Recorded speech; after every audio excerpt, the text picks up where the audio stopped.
Yeah, so poetry and music combined for me, and they were both massive coping mechanisms, and now my therapy.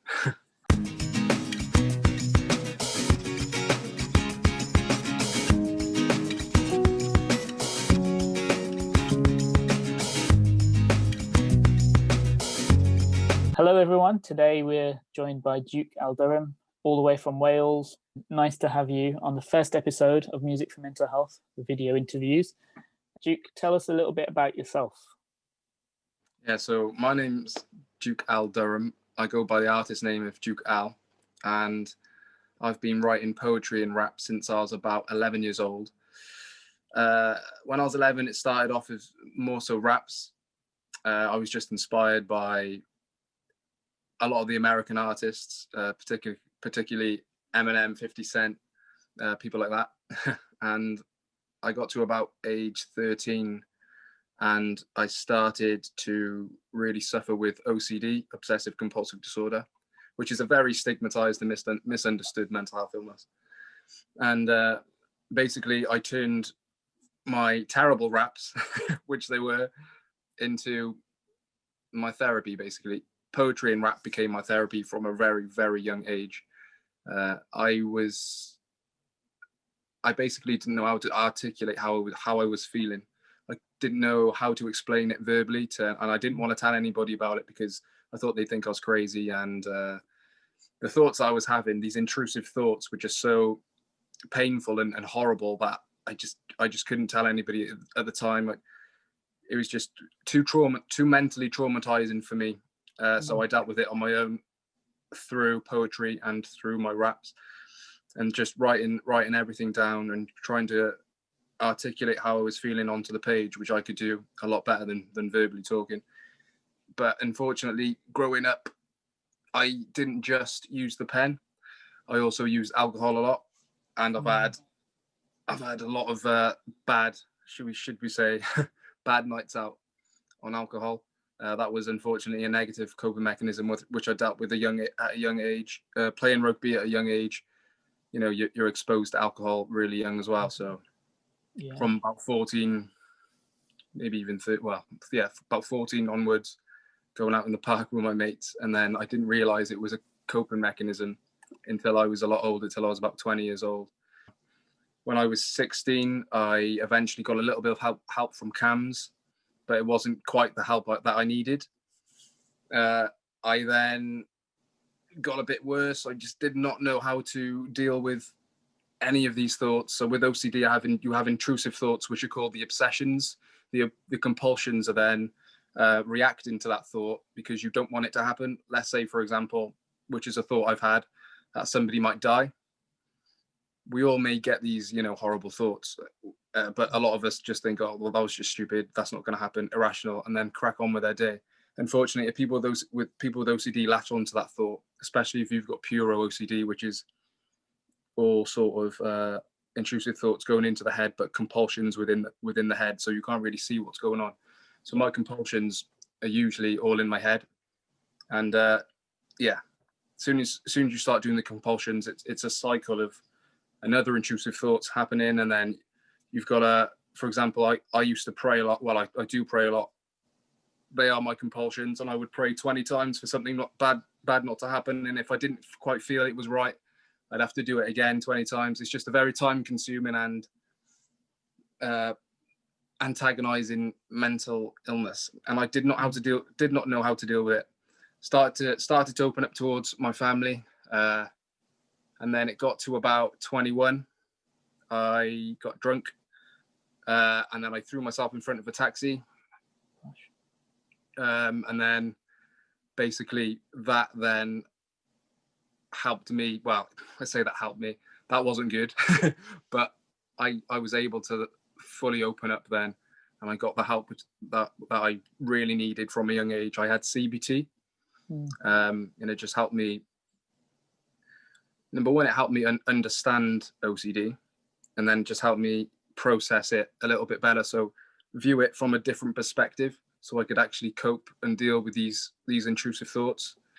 So with the music wise, I've always said sort of poetry and music combine. poetry is more or less a song without the beat, really. So yeah, so poetry and music combined for me, and they were both massive coping mechanisms, and now my therapy. I hope that sort of explained it. Wow, that's a huge story, really. I mean, there's so much that I could pick up on that. And firstly, just to kind of acknowledge how hard it must have been to stop drinking, especially at a young age when you've got all other things going on in your life as well. When you started making poetry, you said that they weren't very good. How has your journey evolved? So how did you kind of develop your poetry and your expression in music? I think just by consistently writing. When I was younger, I'd write all the time. Like I said, OCD is not just like it happens on a Wednesday. It's like an everyday battle. So I was writing consistently and constantly. And obviously, growing up, you get a bit more mature. You start learning about different life experiences. Your vocabulary expands. And I just think naturally, I just got better. And I just think, consistency and keep practicing. That's what's helped me. But also, I've studied other rappers. I think it's important to study other rappers. I study their flow, study their lyrics, and the ways they approach songs, and the tone of voice they use, and then the same with poetry as well. How do you feel music gives you that opportunity to translate these thoughts into a healthier ability, or does it help you express yourself at all? Oh, 100%. Music is just this fantastic outlet for, I mean, I assume I speak for a lot of people when I say this, but just for mental health in general, whether you listen to it or create it, it's just a massive outlet. Because you can listen to one song, and if that one song with those lyrics, and you know, however emotional the instrumental is, if that sort of connects with you, you know, you can get something from that. Like, it's meaningful, and that's what I try to do. I try to create meaningful music. It's one of the things I'm really passionate about as well. If I hear a beat, which, well, from the producer I've just been working with now, when he was sending me beats, and I don't just like want to write something which is just like crazy, whatever. Whatever that beat makes me feel, I'll write about, and that's usually about mental health. But but yeah. And what's interesting is actually we all connected from very different worlds. Like, we wouldn't have otherwise maybe crossed paths through an mutual artist friend of ours, Sarah, who's a diabetes consultant, and awesome. She connected with you through a poem that you created regarding your mental health, and you were able to collaborate artistically and musically on that photo, on that artwork that Sarah beautifully created. Could you tell us a little bit about that? Yeah, well, I first met Sarah in, let's say May. I might be wrong. It might be April, somewhere around there. So it was when lockdown was happening, and she's a part of an amazing organization called Artist, but it's for type 1 diabetics, because I'm also type 1 diabetic. And it was my auntie, who, her daughter's also a type 1 diabetic. She said, "Oh, Duke, there's this amazing organization, and they're asking for people to send in their creative work, you know, if you're a type 1 diabetic, so they can use it, so they can sort of showcase our work." So I was like, "Oh, awesome, that's really cool." And at the time, I just finished doing a song called Heroes for the NHS, and I raised £560 for the NHS, because I thought it was, you know, such an important thing to do. And again, I wanted to create something meaningful and something people could relate to, and just do something for the NHS. So I sent that straight across, sent in a few poems, and then Sarah got in touch with me straight away, which was amazing. And she was very, you know, I'm humbled by all the lovely things she said to me, and we just got chatting, and then she sort of told me about her artwork, and I looked at her page and I was like, "Oh, that's really interesting," because I find her artwork therapeutic to look at, just with all those beautiful colors. And I was like, "Oh, that's really cool." And she had some cool like ideas, and I was thinking, "Oh, maybe we could collaborate." And it just sort of naturally happened. And yeah, we created the poem where I'm talking about mental health, but Sarah sort of drew a brain, and you've obviously seen it, and it goes round in a spiral. So yeah, it was a really, really fun thing to do, and it was a really cool process. This is the point, really, that music creates conversations beyond words. Like, you're able to connect with people through their minds and their souls using this language of music or art or any kind of creative medium.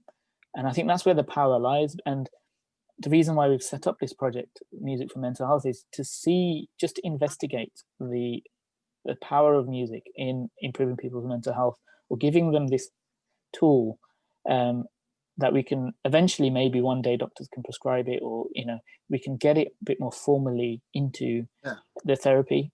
So I just want to talk now about the track that you've sent me. It's called Lonely, and it's amazing. It's absolutely phenomenal. I wish I could play the full track, but I think we can only play 1 minute of it. Is there any minute in particular that you'd like me to play, or should I just choose which one? Nothing in particular. You can start it wherever you like, and I'll. So I really like the last 40 seconds, or from 2 minutes onwards. So I'm going to play it from there because this is my favorite bit. I was doing so well, no more second guessing. I fell in a well, hit the floor, regression. I wish I'd rise up. I lack the aggression, intangible thoughts, they attach my obsessions. I know it's selectable, whether I let them go or keep collectible. Store in my head, it's full. He's uncontrollable, hatched irreparable. We are inseparable, track no unethical. I'm forever running on eggshells. I turn to you when my head swells. He keeps on ringing like lead bells. I'm going mad, poison the red cells. Give me a drink, neck everything. I really don't even care what he thinks. I'm snapping the link, fight me, I'm king. In this tug of war that we're in. Nobody will die if I don't comply. All he does is lie, imply that I'm a terrible guy. Victimized when he tries doing me over. This ain't American Pie. But I mix him a drink, I'm sipping whiskey and wine. Think about my fake life, will it be the day I die? I don't know, he's a nightmare though, scarecrow. Craving the wheel of my mind ain't fair, no. Just cause he got no brains in there, no. Doesn't mean we can share, yo. He's a rare soul, thinks he's the pharaoh. Well, I'm like Moses, no slave, I prepare flow. Make waves on headphones, used to be drowned by the sound of his voices, noises. Now he's gonna drown in the sound of my music, I win. Any pain is relief to the torture he brings. Who was he? OCD, now I binge. You're my hinge, I'm numb when I'm drunk, I can't feel any. That is powerful. I really like the hook as well. But, the hook's not in it, but in that bit that I just showed. But where did that all come from? Just tell me about the moment that you decided to create that. Well, it's funny actually, because just at the beginning of 2020, I posted on on Instagram, sort of a goals list, and one of them was to create my first EP. And at the time, I know a couple of producers, but I was sort of looking for other producers just to work with, just because I think working and collaborating is fantastic. And I ended up doing a cover track of a Drake song, but we won't talk about that. And then my friend, who's now become my friend, his artist name is Baben. His name's Benjamin. He's from Finland, and he sort of just liked my cover. And then it was one of those random things where I messaged him on Instagram and said, hey, I can see that you're a producer. Long story short, would you like to create? Would you like to collaborate? And we got talking about music, and basically we've now created 7 songs for my first EP, which I'm going to release in January. And the first song we did was Lonely. And I started Lonely back in, must have been sort of end of February. I just heard the track and started writing stuff down, but I didn't actually approach it, fully dive into it until April, when lockdown happened. And then it just gave me the, as awful as lockdown was, for a lot of people, I wanted to use it positively, and it gave me the opportunity to focus on my music and this EP that I really wanted to do.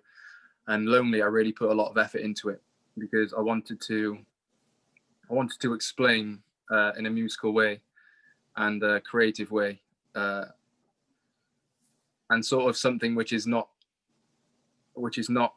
like put on a plate for the listener. So when I'm saying I'm lonely, I need you, which is the hook, I'm actually talking to alcohol, because I used to use alcohol, like I said, as a coping mechanism. And then I say I use he a lot. He's uncontrollable, hatched irreparable. he is OCD. So I just wanted to create a cool song, which, number one, shows that I use alcohol as a coping mechanism, talks about OCD and how frustrating he can get, and three, just again try and relate to people, like even just from the hook, they might relate to that, like they're feeling lonely and they need something. So it was, do you know what, we've only just finished that song like last week properly, because I think we spent about 70 hours on the track altogether. Yeah, it was just an important song for me because I've always wanted to make something meaningful, and this was Lonely was meaningful to me. It was just real and raw, and it's sort of what I went through, and I wanted just to create that sort of visual for the listener, if that makes any sense. yeah. I mean, I was blown away. I wasn't expecting it to be so raw in the lyrics, and there's that conversation that, you know, you're talking to somebody and that somebody's talking to you back, and it's not quite clear who that is, and hear the background behind the music as well. So I think this might even add a lot more meaning to it, and help in terms of getting the right audience to listen to it in January as well. I'm actually releasing Lonely as sort of the first track of the EP on December the 11th, which I'm really excited. Which is 3 weeks, 2-3 weeks time. Not far away. So yeah, brilliant. I've just pretty much got the artwork done for the EP, which is cool, and I'm really excited because, like I said, for me, music's all about meaning and purpose, and writing something which somebody can either relate to or just get something from. I think that's more valuable than just writing a song which people can dance to in a club, which is okay because people still enjoy themselves in a club, but I want to go a bit deeper than that and explore deeper depth. I'm looking forward to hearing what you're saying in music. So you've set the scene, and it's really interesting to see what that will actually sound like. So where can we follow you, find you? You can find me at Duke Al Durham on Instagram. It's where I post pretty much all of my content, my poetry and my songs. I'm also on Facebook, Duke Al, or it's just Duke Al, not the Durham. And then Twitter, Duke Al Durham, and on YouTube, you can find me on Duke Al. Yeah, so I hope you enjoyed speaking to me today about music and how you've used music to improve your mental health. We've got a lineup of incredible people in the next few episodes. So if people out there enjoyed this, then make sure that you follow, like, share, comment, and get in touch if this is something that resonates and you'd like to be involved in this Music for Mental Health project. Then just drop me an email or DM me on social media. It'd be really good to speak to you and bounce ideas. So until next time, take care and stay safe. Peace.